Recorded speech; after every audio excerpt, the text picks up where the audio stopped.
मैं डॉक्टर हिंदता काटे, हिंदी विभाग, बाल साहित्य पुस्तक उत्पादन। हम देख रहे हैं उपन्यास डार्क हॉर्स, जिसके लेखक हैं नीलोत्पल हुनार। इस उपन्यास को साहित्य अकादमी पुरस्कार प्राप्त हुआ है। इसका सत्य हम 27 अंकों में देख रहे हैं। आज इसका 8वां भाग है और 12वां अंक है, अर्थात 11 अंक पूरे हो चुके हैं।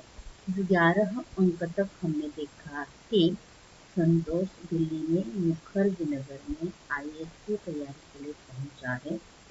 वजीराबाद में उसे रूम मिलता है जो गुरु के पास है।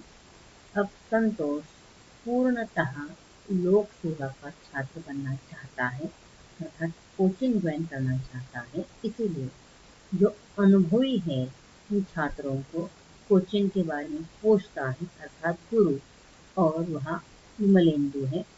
लेकिन गुरु और विमलेंदु के क्लासेस को लेकर, कोचिंग को लेकर जो सोच है वह देख संतोष कंफ्यूजन में पड़ता है।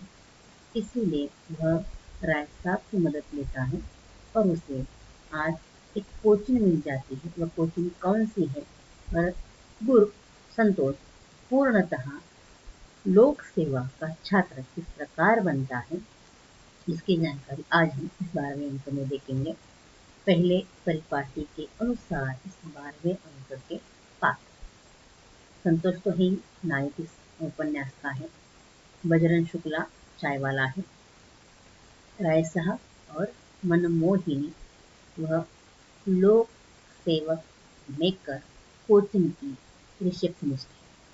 देखते हैं 12वें अंक में क्या होता है संतोष के आईएएस की तैयारी को लेकर।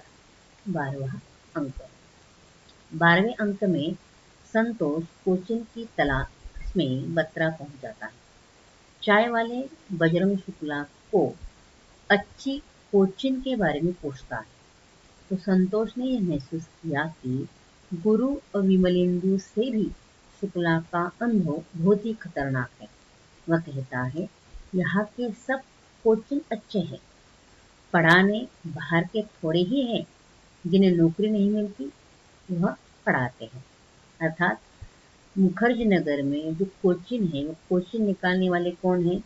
जो छात्र अध्ययन करते हैं और आईएएस आईपीएस क्रैक तो नहीं पाते, वह छात्र कोचिंग निकालते हैं, अर्थात पढ़ाने वाले अनुभवी है। ऐसा शुक्ला का अनुभव है। तो गुरु और विमलेंदु ने क्या कहा था कि स्वयं अध्ययन करके भी हम यह परीक्षा पास हो सकते हैं। इस प्रकार कोचिंग को लेकर संतोष के मन में थोड़ा कंफ्यूजन हो रहा है। ये संतोष को नवरत्न आईएएस क्लास का नाम बता देते हैं, क्योंकि बजरंग शुक्ला वहाँ चाय पहुंचाते हैं। उन्हें लगता है कि यह थोड़ा अच्छा क्लास है। संतोष का सर चकरा जाता है, पर वहाँ खड़े छात्रों की चर्चा सुन मुखर्जी नगर का महत्व संतोष महसूस करने लगता है। उसे लगता है कि विद्वत्ता और आत्मविश्वास से परे यहाँ कुछ भी नहीं है। अर्थात मुखर्जी नगर में छात्रों की चर्चा मनमोहन सिंह के राजनीतिक बातों को लेकर वह चर्चा चल रही थी, उनके निर्णय को लेकर चर्चा चल रही थी। इसीलिए संतोष को लगता है कि यह मुखर्जी नगर क्या है? विद्वत्ता का और आत्मविश्वास का शहर है। संतोष वहीं खड़ा रहकर कोचिंग क्लासेस के होर्डिंग्स देख रहा था। सबने सफलता की गारंटी दी थी। जितने भी वहां होर्डिंग्स लगे हैं, सबने सफलता की गारंटी दी थी। संतोष को लगा सबसे ज्यादा वैरायटी मुखर्जी नगर में ही मिलती है। इसीलिए गांव कस्बे से छात्र यहाँ अध्ययन के लिए आते हैं। भारत में किसी भी परीक्षा के लिए इतना आकर्षण नहीं था और न ही इसकी तैयारी के लिए मुखर्जी नगर जैसा चुंबकत्व, अर्थात यूपीएससी की अर्थात लोक सेवा की परीक्षा अगर आपको देनी है तो दिल्ली का मुखर्जी नगर ही है। चुंबकत्व उसमें है, ऐसा संतोष को महसूस होता है। संतोष इसे महसूस कर रहा था कि राय साहब आता है और उसे बत्रा सिनेमा के पीछे वाली गली में जो कोचिंग है, उसका नाम है लोक सेवक मेकर कोचिंग, हाउस से ले जाता है। कारण राय साहब की एक पहचान वाली वहां काम कर रही है। वहाँ जो रिसेप्शनिस्ट है मनमोहिनी वर्मा, वह राय साहब के पहचान की थी।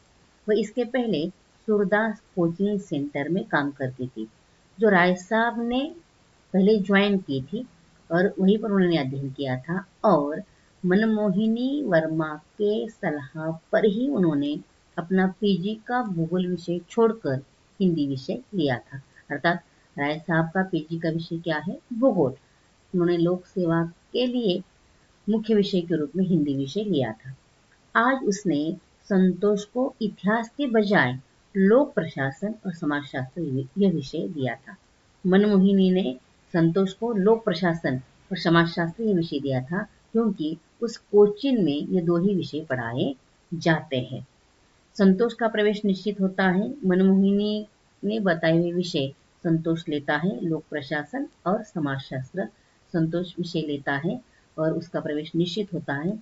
मनमोहिनी की बातें सुनकर संतोष को लगता है कि गुरु और विमलेंदु के कंफ्यूजन से ज्यादा उसका निर्णय वह अच्छा है और वह उसे क्लियर लगती है, इसीलिए संतोष ने अपना प्रवेश निश्चित किया। आज संतोष संपूर्ण सिविल का छात्र बन गया था। अर्थात संतोष ने जो सोचा था कि दिल्ली के मुखर्जी नगर में जाकर प्रारंभ में एनसीईआरटी की किताबें पढ़ेगा रूम पर रहकर, और कुछ ही दिनों में कोचिंग ज्वाइन करेगा और एक ही साल में वह सिविल सेवा का अधिकारी बनना चाहता है। इसके लिए कोचिंग की जरूरत है और वह कोचिंग लेकर वह महसूस कर रहा था कि यहाँ विद्वत्ता किस प्रकार भरी हुई है। इसलिए तो सभी छात्र मुखर्जी नगर में अध्ययन करने के लिए आते हैं। इस प्रकार असंतोष भी पूर्णतः सिविल सेवा का छात्र बन गया है। यहाँ अंक 11वां समाप्त होता है। आपने ध्यान से सुना, धन्यवाद।